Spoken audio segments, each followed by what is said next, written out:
नमस्कार, मेरा नाम विक्रमादित्य है और हम लोग अभी बात करने के लिए मौजूद हैं कि शहर की शिक्षा और गांव की शिक्षा, ग्रामीण इलाके की शिक्षा में कैसे परिवर्तन हो, कैसे शहर की ओर रुख करने वाले बच्चे गांव में रुकना शुरू कर दें, कैसे गांव की शिक्षा व्यवस्था सुदृढ़ हो। इसी पर बात करने के लिए हमारे साथ तमाम लोग मौजूद हैं, हम उनका परिचय कराते हैं। हमारे साथ मौजूद हैं दिल्ली के डीजी डॉक्टर करुणा सागर, हमारे साथ मौजूद हैं Jehanabad Sai central public school के संयोजक अनुभव सिंह और हमारे साथ मौजूद हैं पब्लिक न्यूज के एसके मिर्जा। हम बारी बारी से बात करेंगे और जानने का प्रयास करेंगे कि शहर की शिक्षा और गांव की शिक्षा में क्या अंतर है और इसे किस तरीके से सुदृढ़ किया जा सकता है, कैसे शहर की शिक्षा को गांव में उतारा जा सकता है। सबसे पहले मिर्जा जी, आपका स्वागत है। Thank you. जिस तरीके से ये ग्रामीण शिक्षा और शहर की शिक्षा पर बात हो रही है, बात यह हो रही है कि गांव में शहर की शिक्षा को लाया जाए, कैसे आएगा, क्या लगता है? सबसे बड़ी बात है कि जो शहर में है एक अट्रैक्शन है, शहर में सुविधाएं हैं बहुत, ग्रामीण क्षेत्रों में सुविधाएं नहीं हैं। और यही सवाल हम करुणा सागर सर से पूछना चाहते हैं कि आखिर ये कैसे चेंज होगा कि लोग गांव में ही एक अपने आप को शिक्षा के क्षेत्र में सुरक्षित महसूस करें, अपने आप को उन्हें लगे कि नहीं अब सब कुछ यहाँ हमको मिल सकता है। जैसे लोग किसी भी परीक्षा की तैयारी करने के लिए पटना जाते हैं, यहाँ से दिल्ली जाते हैं और भी शहरों में जाते हैं, तो वो वहीं रहकर करें। इसके लिए कहाँ कमी है? सरकार की ओर से कमी है या आम लोगों की सोच में कमी है या वहाँ के जो व्यवस्थापक हैं या वहाँ के जो जनप्रतिनिधि हैं उनमें कमी है? देखिए, शिक्षा की जब आप बात करते हैं तो दो पहलू है। एक सरकारी शिक्षा की व्यवस्था और दूसरी जो प्राइवेट स्कूल्स या प्राइवेट कॉलेजेस की जो व्यवस्था है। तो हमने ये महसूस किया है कि अगर सुदूर आप ग्रामीण क्षेत्र में भी जाते हैं तो वहाँ बहुत अच्छे प्राइवेट स्कूल्स आ गए हैं और इनके जो संयोजक हैं, इन लोगों का बहुत अच्छा बैकग्राउंड है। जैसे हमारे साथ अनुभव जी हैं, इन्होंने खुद बहुत अच्छी पढ़ाई लिखाई की है, बहुत अच्छे स्कूल में पढ़ाई की है और उसके बाद ये गांव में आए हैं एक स्कूल बनाने के लिए। और जो साई सेंट्रल स्कूल है आज पंडुई के क्षेत्र में शिक्षा का एक नया इतिहास रच रहा है। तो प्राइवेट जो एफर्ट है वो बहुत अच्छा है और बहुत काबिले तारीफ है। लेकिन कुछ ज़रूरत जो सरकारी स्कूल हैं उनको भी और बेहतर करने की है, हाईटेक करने की। क्योंकि देखिए आज का युग ऐसा है कि हर बच्चा चाहता है कि उसका कंप्यूटर से कहीं ना कहीं संबंध हो। तो अगर आपको शिक्षा में आप कहीं कंप्यूटर लेबोरेटरी बनाते हैं, बच्चों को कुछ हैंड्स ऑन ट्रेनिंग देते हैं या इंटरनेट के माध्यम से पढ़ाई जाती है जिसमें कि वो खुद गूगल करके और इन्फॉर्मेशन गैदर कर सकें, तो ज़रूरी है कि जो सरकारी जो क्षेत्र है उसमें और ज़्यादा मॉडर्नाइज किया जाए। जो बहुत अच्छे पहल सरकार के रहे हैं, जैसे मिड डे मील अपने आप में बहुत बढ़िया स्कीम रहा है, बच्चियों को यूनिफॉर्म देना, साइकिल देना, इन चीज़ों से बहुत परिवर्तन आया है। और हमने खासकर ये महसूस किया है जब हम ग्रामीण क्षेत्रों में बच्चियों से इंटरेक्ट करते हैं, ग्रामीण क्षेत्र के स्कूलों में गए हैं, कि बच्चियों का जो कॉन्फिडेंस है वो शहर के बच्चियों से कम नहीं है। तो ये एक बहुत बड़ा अचीवमेंट है। ये शहर की बच्चियां और गांव की बच्चियों में जो अनुभव है, जो क्षमता है, वो कम नहीं है। अनुभव जी बताइए, कितना मुश्किल होता है गांव में स्कूल चलाना? कितना चैलेंज है आपके लिए? देखिए, चैलेंज तो साई सेंट्रल पब्लिक स्कूल ग्रामीण क्षेत्र में ज़रूर चल रहा है, लेकिन हम लोगों ने चैलेंज को स्वीकार किया है क्योंकि हमारा लक्ष्य यह है कि ग्रामीण क्षेत्र का जब हम विकास करेंगे, जब समाज का हर तबका हमारा विकसित होगा, उनमें शिक्षा का अगर लौ जगेगा, तभी हम एक बेहतर समाज का परिकल्पना कर सकते हैं। और शहर की अपेक्षा ग्रामीण क्षेत्र में विद्यालय चलाना कठिन है, लेकिन नामुमकिन नहीं है, क्योंकि हम लोगों का स्पष्ट विज़न है हमारा विद्यालय का कि लड़कियों की शिक्षा को हम ज़्यादा प्रमोट कर रहे हैं, क्योंकि अगर एक घर की लड़कियां अगर शिक्षित हो जाती है तो उसका पूरा परिवार शिक्षित होता है। हमारा काम है बच्चों का बेहतर संस्कार देना।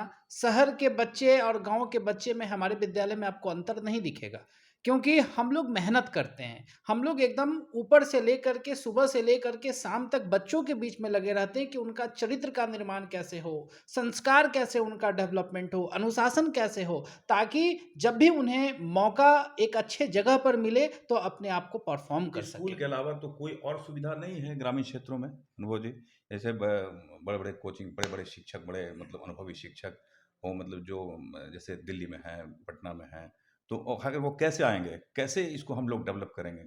आप क्या सोचते हैं इस मामले में? देखिए हमने तो चैलेंज लिया है गाँव में विद्यालय चला करके, और हमारा परिकल्पना है कि आने वाले समय में अगर हम युवाओं की शक्ति अगर मजबूत होगी और करुणा सर जैसे लोगों का अगर मार्गदर्शन अगर हमें मिलेगा, तो ज़रूर एक दिन इस परिकल्पना को सच साबित हम करेंगे। हाँ, सर हम ये पूछना चाहते हैं कि आप तो चूँकि दिल्ली में रहते हैं और दिल्ली के काफ़ी अभी के समय में वहाँ के बारे में ये मतलब सुनने को भी मिलता है और मैंने देखा भी है कि वहाँ के स्कूलों की स्थिति बहुत अच्छी है, सरकारी स्कूलों की स्थिति।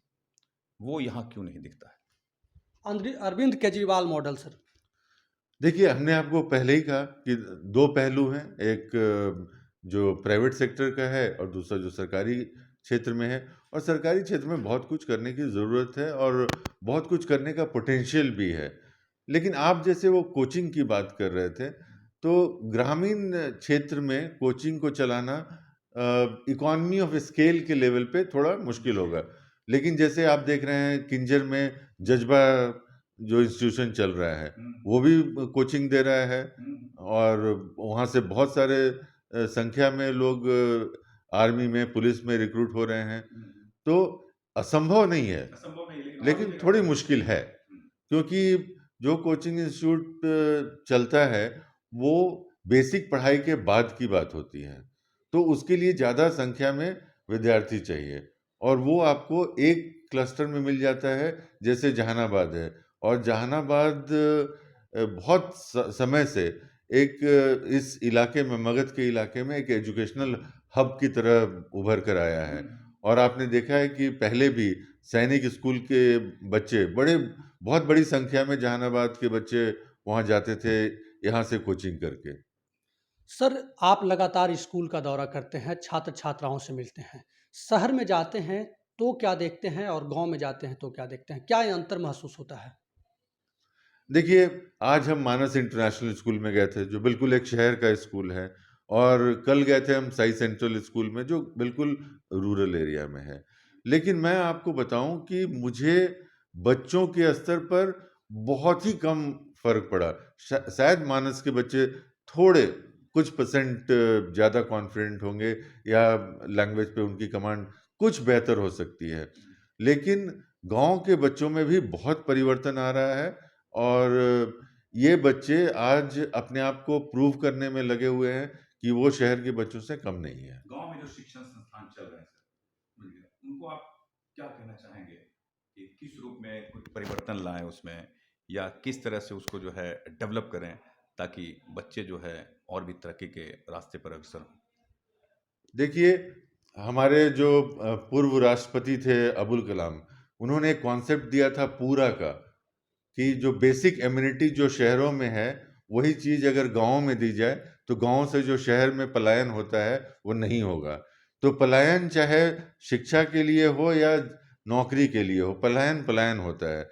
तो मैं यही कहूँगा कि गाँव में भी जो स्कूल चल रहे हैं, वहाँ पर आपको फीस थोड़ा-सा कम रखना पड़ेगा, क्योंकि ग्रामीणों की जो आर्थिक स्थिति होती है, उनके पास कैश फ्लो थोड़ा कम होता है शहर के लोगों के। शहर के लोगों को फिक्स्ड मंथली इनकम होता है, सैलरी होता है, और गाँव के लोग जो ज़्यादा से ज़्यादा कृषक परिवार हैं, उनको थोड़ी मुश्किल होती है कैश देने में। तो लेकिन अगर इंफ्रास्ट्रक्चर कॉस्ट आप देखें, तो शहर में इंफ्रास्ट्रक्चर कॉस्ट ज़मीन का, बिल्डिंग का ज़्यादा महँगा है।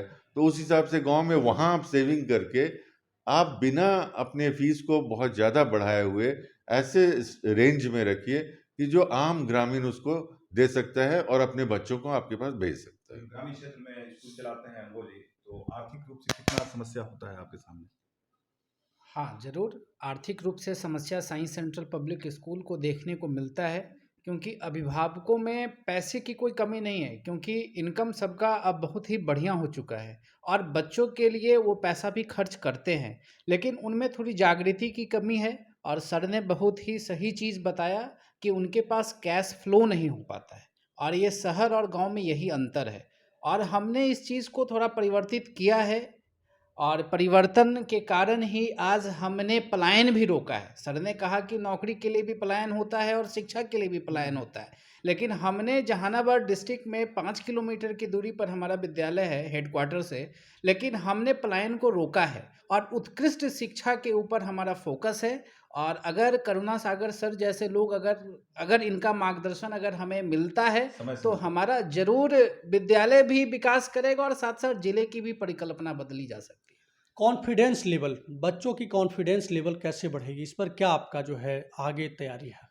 देखिए, साई सेंट्रल पब्लिक स्कूल बच्चों के कॉन्फिडेंस लेवल से लेकर के एक्स्ट्रा करिकुलर एक्टिविटी से लेकर के हर एक चीज़ पर बहुत ही गहनता के साथ विचार विमर्श भी करता है और बच्चों को आगे लाता है। सर का 15 तारीख को हमारे यहाँ प्रोग्राम था, तो सर ने ज़रूर देखा होगा कि वहाँ की लड़कियों में क्या कॉन्फिडेंस था, वहाँ के बच्चों में क्या कॉन्फिडेंस था। वो शहर के बच्चे से तनिक भी आपको कम मेरे विद्यालय के बच्चे नहीं लगेंगे, क्योंकि हमारे शिक्षक से लेकर के पूरा विद्यालय परिवार दृढ़ निश्चय की भावना से उसमें लगा है कि हम इन बच्चों को एक ना एक दिन अच्छे जगह पर पहुंचाएं, ताकि राज्य का भी नाम हो, गांव का भी नाम हो, और हम जैसे मीडिया भाइयों का जो सहयोग मिल रहा है उनके भी करेज को दिखाया जा सके। आखिरी सवाल मैं अपनी तरफ से करूंगा सर, कि अभी जो शिक्षा लोग ग्रहण करते हैं खासकर ग्रामीण क्षेत्रों में, तो ये देखने को मिलता है वो सिर्फ उनकी सोच यही रहती है कि शिक्षा ग्रहण करना है और नौकरी नौकरी करना है।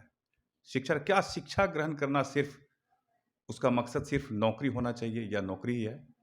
बिल्कुल नहीं होना चाहिए। और हमने जिस स्कूल को विजिट किया है उसमें हमने इस बात को कहा है कि आप सिर्फ डिग्री मिले और नौकरी मिले इसके लिए पढ़ाई मत कीजिए। पढ़ाई शिक्षा एक पहली बात एक बेहतर इंसान बनने के लिए कीजिए, और दूसरी बात एक सक्सेसफुल इंसान बनने की कोशिश कीजिए। आप कोई सा भी फील्ड चुन लीजिए जो आपके दिल को करीब है, जिसमें आपको बेसिकली अपना सेल्फ स्ट्रेंथ लगता है, उसमें काम कीजिए। तो शिक्षा कभी भी नौकरी देने का माध्यम नहीं होना चाहिए, क्योंकि नौकरी पाना और स्वरोजगार लेके लोगों को नौकरी देना, दोनों में अंतर है। अगर इस देश को एक सुपर पावर बनना है, विकास करना है, तो बहुत ज़रूरी है कि बड़े लार्ज स्केल पे एमएसएमई का डेवलपमेंट हो, बिजनेस का डेवलपमेंट हो, और जो बच्चे आज आईटीआई, पॉलिटेक्निक या इवन बीटेक कर रहे हैं, उनकी ये कोशिश हो कि हम पढ़ाई के बाद कुछ ऐसा अपना करें जहाँ की हमें नौकरी मांगने के बजाय नौकरी देने का मौका मिले। चलिए, बहुत बहुत धन्यवाद सर। तो नौकरी के लिए पढ़ाई न करें, बल्कि आप पढ़ाई ऐसा करें जिससे नौकरी मांगने के बजाय नौकरी देने का अपॉर्चुनिटी आपके पास हो। इसी पर बात हो रही थी, गांव की शिक्षा और शहर की शिक्षा पर। हमारे साथ मौजूद थे दिल्ली के डीजी करुणा सागर सर, हमारे साथ मौजूद थे साई सेंट्रल पब्लिक स्कूल के संयोजक अनुभव सर, और हमारे साथ मौजूद थे पब्लिक न्यूज के मेस के मिर्जा साहब। हम तमाम लोगों से इजाज़त चाहेंगे और अगली मुलाकात फिर कराएंगे किसी अन्य शख्सियत के साथ किसी अन्य मुद्दे पर। आप सभी दर्शकों का बहुत बहुत धन्यवाद। नमस्कार।